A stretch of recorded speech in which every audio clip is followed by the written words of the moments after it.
Today's guest took a massive risk on bourbon before bourbon was cool.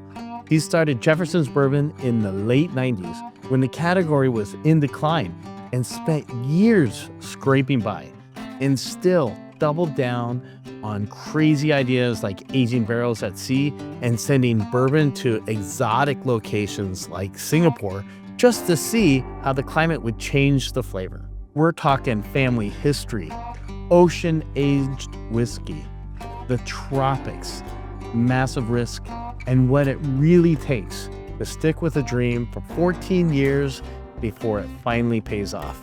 And that means you're kind of ahead of like when bourbon and whiskey started getting popular again. It was like in the 2000s, right? Like Probably 2008 to 2010.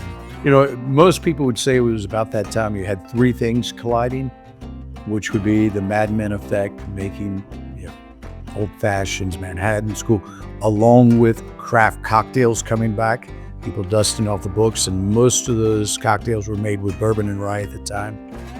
Also, the economy went south around 2008, so they were looking for value, and bourbon was certainly a value compared to Scotch at the time. But if you ask me, smartphones. People could dig into it and geek out over it. They started forming bourbon groups, and that's when things really started to bloom.